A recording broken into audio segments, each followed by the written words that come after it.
ওই যে ওরা আসছে মনে হয়। চলো তো, আসো আসো আসো আসো, তাড়াতাড়ি আসো তাড়াতাড়ি আসো, ওরা চলে আসছে। এটা লাগিয়ে দিও।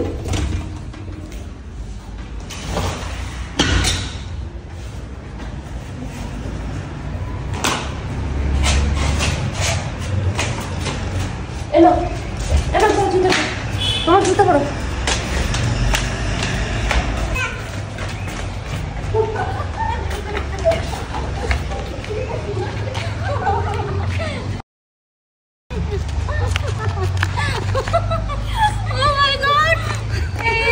অনেকদিন পর, প্রায় 3 মাস পর দেখা। তাও সিলেট। বলিও না যে জ্যাম। ফাইনালি আমার মেহমান চলে আসছে। আর এরা কারা তা আপনারা অনেকেই জানেন, তারপরেও আমি জানিয়ে দিচ্ছি। এরা হচ্ছে একজন সাইমা আর একজন হচ্ছে সাইমার হাজবেন্ড। সাইমা হচ্ছে আমার মূলত ছোট বোন, ও কিন্তু আমার বয়সের ছোট, কিন্তু ও হাইটে এত বেশি লম্বা আর ওর কাছে দাঁড়ালে আমাকে মনে হয় যে আমি ওর বয়সের ছোট, বাট অ্যাকচুয়ালি না। আর আমাদের সম্পর্কটা কিন্তু ফ্রেন্ডলি, বাট আমরা ফ্রেন্ড না। অনেকেই ভাবে অনলাইনে যে আমরা ফ্রেন্ড, বাট নো, ও হচ্ছে আমার ছোট বোন অ্যান্ড ও আমাকে বোন মানে অ্যান্ড বোন ডাকে। আর এতদিন যারা যারা ওয়েট করেছো যে সাইমা আর আমার পরিচয়টা কোথা থেকে শুরু হয়েছে, কিভাবে দেখা হয়েছে, তাদের জন্য আজকের এই ভিডিও। কথা বলতে পারতেছে না, ঘুমাইতে হইব না, দিব না, আমি দিব না, যাও। অনেকেই জানতে চায় যেমন প্রেম করে বিয়ে করলে কিভাবে পরিচয় হয়েছিল, প্রথম দেখা কিভাবে হয়েছিল, এই ধরনের। তো আমাদেরও জানতে চাই তোমার আর আমার পরিচয়টা কবে, কোথা থেকে, কিভাবে হয়েছে, তুমি বলো।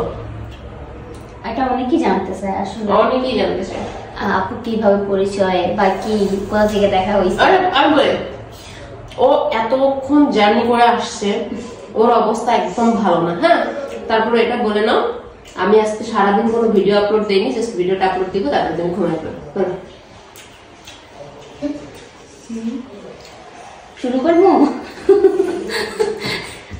আচ্ছা ঠিক আছে।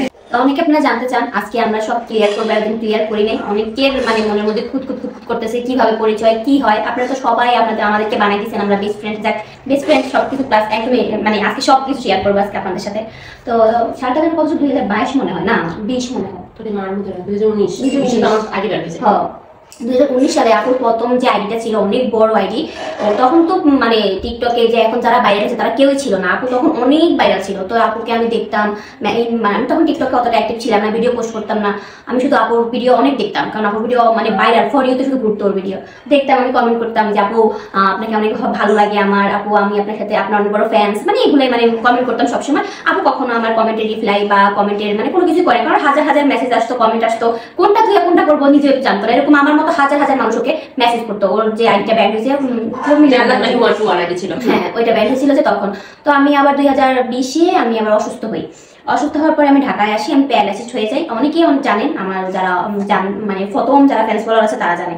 তো আমি প্যারালাইসিস হয়ে যাই। তো আমি ভিডিও পোস্ট করি, পোস্ট করার পরে আপু একদিন হঠাৎ করে আমাকে মেসেজ করে ইনবক্সে, টিকটক ইনবক্সে মেসেজ করে যে তোমার কি হয়েছে, তো মানে সেটাই বললাম আপু আমি তো অবাক যে আমাকে আপু মেসেজ করছে, মানে আমি যাকে এত ভালোবাসি, এত পছন্দ করি, সে আমাকে মেসেজ করছে। মানে জিনিসটা আসলে অনেক ভালো লাগা কাজ করে, মানে এটা অনেকে ফিল করে, বাট আমি ফিল করছি জিনিসটা যে আমি যাকে এত পছন্দ করি সে আমাকে মেসেজ করছে।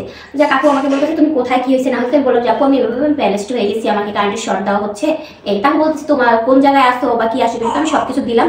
দেওয়ার পরে আপু আমাকে দেখতে চলে আসছে। আমি তো পুরো অবাক যে এরকম একজন মানুষ যে কিনা আমাকে দেখতে আসছে। আমি তখন অসুস্থ